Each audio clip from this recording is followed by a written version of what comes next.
दोस्तों, जय हिंद, जय भारत, जय संविधान। जैसा कि आज के वीडियो में निरंतर आप मेरे इसमें देख रहे हैं वीडियो कि जो कोऑपरेटिव सोसाइटी उत्तर प्रदेश में एलयूसीसी, एलजेसीसी मध्य प्रदेश में और हरियाणा में ह्यूमन, एसएस और एसएसबी, तमाम प्रदेशों में अलग अलग प्रकार से। उत्तर प्रदेश और दिल्ली में एलयूसीसी के नाम से लाइसेंस था, जो कि बिल्कुल बैंकिंग की तरह काम करते थे। और इसके जो सीनियर थे, जिले के जो मुख्य सीनियर या ब्रांच मैनेजर जो हैं, मेरे जुबान से ब्रांच मैनेजर का जब नाम निकलता है तो कुछ लोग ब्रांच मैनेजर, जो छोटी ब्रांचों के ब्रांच मैनेजर हैं, जिनको जो दुबई तक नहीं पहुंचे थे, इसका जो सरगना, जो मुख्य मालिक है, जो देश का लगभग 2000 करोड़ रुपए लेकर दुबई में छिपा बैठा है, तो जो ब्रांच मैनेजर दुबई तक उसके साथ चाय पीने नहीं गए थे, लंच करने नहीं गए थे, उनको दुख होता है। सही बात, ब्रांच मैनेजर वो भी थे और ब्रांच मैनेजर जिले का 1 से 2 व्यक्ति जो मुख्य लीडर हैं वो भी हैं। दोषी कौन है? मेरी नज़र में जिले के जो फर्स्ट और सेकंड 1 से 2 लोग जो हैं, मुख्य लीडर हैं, वो दोषी हैं। वो दोषी हैं जिले में जो लोग अपने छोटे एजेंटों को धमकी देते थे कि जितना तुम्हारा बिजनेस होगा उतना मेरा पे आउट होगा। वो दोषी हैं जो मीटिंगों में अगर कोई पूछ देता था कि सहारा और पल्स या अदर किसी कंपनी को लेकर जब आप क्वेश्चन करता था कि वो भाग गए, तब वो उदाहरण देते थे लीडर जिले के कि दूसरी की बीवी भाग गई, उसमें मेरा क्या दोष है। ऐसा उदाहरण देने वाला भी मुख्य दोषी है। सबसे पहले बात करने के लिए हम मेरे वीडियो जो देख रहे हैं, इस चैनल को अगर आप निवेशक हैं या अभिकर्ता एजेंट हैं या सीपी हैं, आपने अगर चैनल को सब्सक्राइब नहीं किया, अगर आप निवेशक भी हैं तो आप सब्सक्राइब कर लीजिए, क्योंकि ये लंबी लड़ाई है। जुड़े रहिएगा और हम लोग निरंतर इस लड़ाई को लड़कर जब तक सफल नहीं होंगे तब तक एक देश में एक लाल क्रांति पैदा करेंगे और हम लोग अपना भुगतान भारत सरकार की गवर्नमेंट से वर्ष एक्ट 2019 के तहत कराएंगे। बात एक और, आज की घटना बताएं। हमारे पड़ोस के गांव में एक सीपी हैं जो कि अल्टो अचीवर भी हैं और हमारे ज़िले में लगभग एक समय में वो टॉप बिजनेस थी। पढ़े लिखे कम है थोड़ा, तो कायमगंज ब्रांच के वो सीपी हैं। जब उन्होंने अल्टो अचीव की थी तो जिले में जो 2 से 3 लोग स्कॉर्पियो और कारपोरेट मेंबर हैं, वो उन्होंने अल्टो, इस बंदे ने अल्टो अचीवर किए थे, वो कारपोरेट मेंबर बने।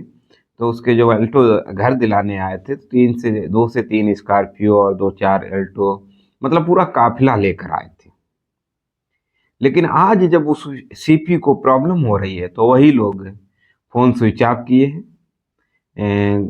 कुछ सूत्रों से सुनने में ये भी आ रहा है कि कुछ जिले के जो मुख्य लीडर 2-3 हैं, ये लोग अपने आधार कार्ड में एड्रेस भी चेंज करा रहे हैं और चोरी चोरी अपने छुप के अपने बचाव के लिए निरंतर लड़ रहे हैं। किसी लोगों से आज मुझे एक और सूचना मिली है कि उन लोगों का कहना है कि हम तो अन्य धीरे से बाहर निकले ले रहे हैं, सीपी अपना जाने। यानी कि आज इन लीडरों की जरूरत क्यों है कि मैं उसी अल्टो अचीवर की बात कर रहे हैं। उसके गांव की सितंबर की मेचोरिटी कुछ फिक्स थी, तो वो नहीं फिक्स हो पाई, यानी कि निवेशक को भुगतान नहीं हो पाया। तो उनको बताए हुए समय पर अगर कोई निवेशक है तो उसे प्रॉब्लम परेशानी है, पैसे की ज़रूरत है और सीपी से वो निरंतर मांग रहा है। तो आज सीपी ने उसके सीनियर को बुलाया और मुझे भी फ़ोन किया, तो हम भी गए। अच्छा, हम 2 लोगों के पहुंचने से निवेशक को बुलाया गया और शांतिपूर्वक समझाया गया। निवेशक समझा। जिस व्यक्ति के माध्यम से पैसा जमा है वो अगर समझा रहा, नहीं समझ रहा, अगर उसका अपलाइन, उसका सीनियर या कोई अदर पर्सन समझाने के लिए आ रहा है तो निवेशक समझ रहा है, शांतिपूर्वक बात को सुन रहा है और जो समय है और जो सच्चाई है उस सच्चाई को अगर बता रहा है तो वो समझ रहा है। तो इसलिए मेरी कुछ इससे पहले की जो वीडियो है ब्रांच मैनेजर, हमने बोल दिया कि ब्रांच मैनेजर दोषी है, तो हमारे कुछ साथी बुरा भी मान गए। उनका कहना है कि छोटे ब्रांच मैनेजर, जिन लोगों को इतनी जानकारी नहीं थी, मैं फिर बता दूं उनका दोष नहीं है, लेकिन जिले के एक दो लोग जो हैं, जो कारपोरेट मेंबर हैं, वो दोषी हैं। आज वो सीपीओ को जो कभी मीटिंग हुआ करती थी तो 100-100 टिकट, कोई 50 टिकट खरीद रहा था इन्हीं के दम पे कि हमारे 100 सीपी आ रहे, हमारे 50 आ रहे, सोने का बैच लगाकर घूम रहे हो। लेकिन आज 1900 में 99 100वां सीपी परेशान है, निवेशक उस पर क्वेश्चन कर रहा है। तो उन्हीं लीडरों से मैं कहना चाहता हूं कि आओ मैदान में उनकी बात तो रखो। पहली बात, दोनों बातें हमने क्लियर कर दी। अब आज जैसा कि 16 तारीख 16 दिसंबर है, उत्तर प्रदेश के लोगों, उत्तर प्रदेश के विभिन्न जिले के सीपीओ निवेशकों से मैं आह्वान करता हूं कि 18 तारीख को लखनऊ इको गार्डन में पहुंचिए, विधानसभा का घेराव। एक बात और बता दें कि 2021 में हम लोग शिक्षक भर्ती को लेकर आंदोलन कर रहे थे, तो दिसंबर के महीने में जब महाआंदोलन का, जैसे 18 दिसंबर को हमने हैं जो हमारे लीडर हैं संगठन के, जो लोग अन्य कंपनियों को विभिन्न तरह की लड़ाइयाँ लड़ रहे हैं, तो सभी चिटफंडों की, हमारे निवेशकों के लिए लड़ाई लड़ रहे हैं, जो 42 करोड़ देश में निवेशक हैं जिनके साथ ठगी हुई है। तो उसमें लड़ाई में देखिए, जब हम लोग लड़ाई के करीब पहुंच रहे हैं, सरकार को जब लग रहा है कि मुझे भुगतान करना पड़ेगा, तो हमें आपको तोड़ने के लिए, बहकाने के लिए, देखिए अभी 2 दिन पहले की न्यूज है कि साइंस सिटी स्कैम के तहत जो घोटाला हुआ था लगभग 50,000 लोगों से, तो 2600 लोगों का भुगतान करने के ईडी के जो क्या नाम कोर्ट है, उसने स्वीकार किया कि 2600 निवेशकों का भुगतान पहली किस्त में कराएंगे। भाई 2600 को क्यों? अगर 50,000 है तो 50,000 का। ये हमारी आपकी लड़ाई के जो हम लोग जिस रास्ते पर चल रहे हैं उसको कहीं भटकाना चाह रहे हैं कि ऐसे छोटी छोटी स्कीमें, छोटी छोटी न्यूज देकर इन लोगों को शांत किया जाए। लेकिन हम आपसे आग्रह करते हैं कि हमें बहकना नहीं, हमें रुकना नहीं है, हमें अपना एक एक पैसा भुगतान एक एक व्यक्ति का कराना है। ये नहीं कि मेरा, अगर हम लड़ रहे हैं तो मेरा भुगतान हो जाए तो हम शांत बैठते हैं, ऐसा नहीं। अगर हमारे साथ 100 लोग हैं, हमारे साथ 200 लोग हैं, तो जब तक 200 अगर हैं तो 199 को हो जाएगा। अगर एक भी रह जाएगा और उसका 1 रुपये भी होगा तो हम उसके लिए भी लड़ेंगे। पहली बात, इसलिए हमें अब जरूरत है आपस में झगड़ने की नहीं, निवेशक को सीपी के घर अभद्रता की जरूरत नहीं है, साथ में आने के साथ समझिए, क्योंकि सीपी भी गुमराह था। सीपी उतना गुमराह था कि उसको जानकारी आज भी हम बता रहे हैं, इसको आज भी देख रहे हैं। तो ये हमें उसी साइट पे भारत सरकार की जो सचेत नाम की वेबसाइट थी, जिस पर ORG और RBI यानी रिजर्व बैंक और भारत सरकार ने मिलकर जो साइट बनाई थी, जिसका PDF वीडियो भी पड़ी हुई है, कि इस सचेत की वेबसाइट पे जो भी कंपनी सोसाइटी रजिस्टर्ड है वो 1 नंबर की है, वो लीगल है, वो भारत सरकार के अधीन है। तो भाई हम भी उसी CRCS के डिपार्टमेंट के जो 1256 सोसाइटियां, उसमें 639 नंबर पर हम भी हैं। दूसरी बात, जहां पर भी जो चीज जितनी जानकारी ले सके, आज बैंक के अधिकारी लोग इसमें काम कर रहे थे, प्रशासनिक लोग ब्रांचों का उद्घाटन कर रहे थे। इसलिए 2017 में हजारों कंपनियां बंद हुई, 2018, 19 और 20 का वो दौर था कि विपरीत परिस्थितियों में ये बिल्कुल बैंकों की बराबर काम कर रही थी, टक्कर दे रही थी। तो स्वाभाविक है कि कोई भी विश्वास करके, आंख बंद करके काम किया। दूसरी बात, बेरोजगारी इतनी हमारे देश, इतनी प्रदेश में है कि हर युवा, सबसे बड़ी बात है उत्तर प्रदेश के LUCC में, और शायद मेरा मानना है, चाहे वो उत्तराखंड हो, चाहे वो मध्य प्रदेश हो, चाहे हरियाणा हो, चाहे गुजरात हो, चाहे कोई भी राज्य हो, चाहे राजस्थान हो, इसमें सागा ग्रुप में सबसे ज्यादा अगर ज्वाइन था, अगर काम करने वाला था, तो वो युवा था। क्योंकि देश में बेरोजगारी इतनी चरम सीमा पर थी और है कि हर युवा चाहता है कि हमें कहीं न कहीं 2 पैसे पैदा करने का स्रोत मिले।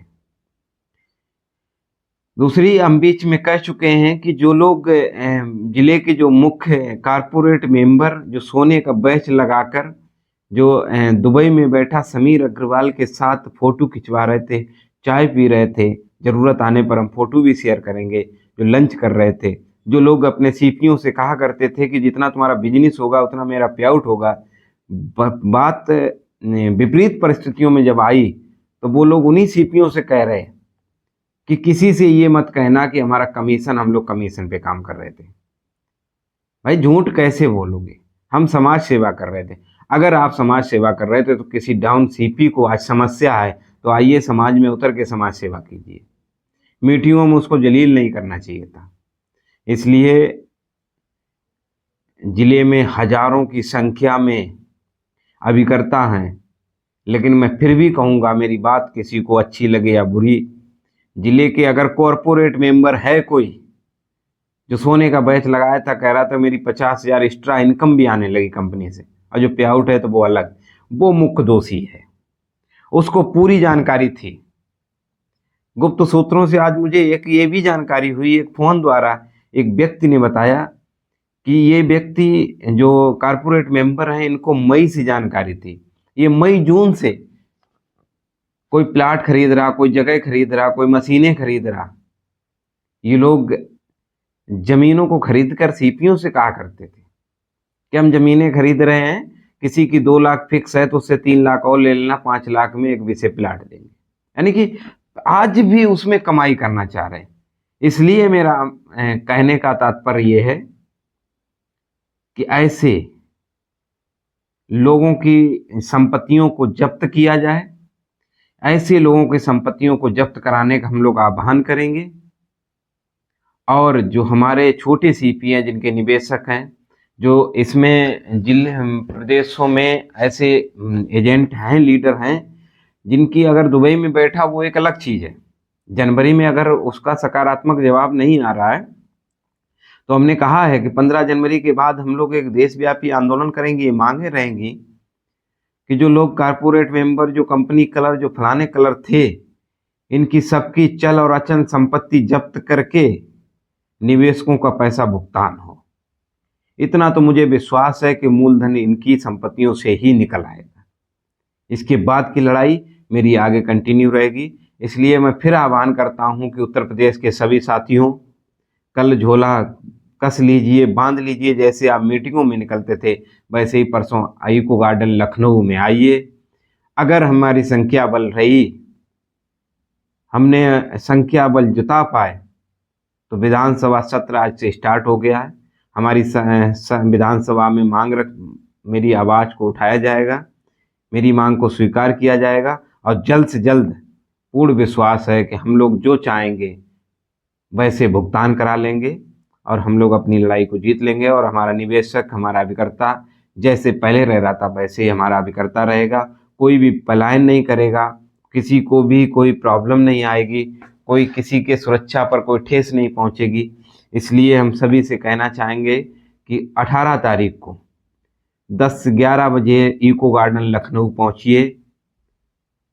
सभी लोग, हम सभी लोग मिलकर इस बुलंद आवाज को उठाएंगे।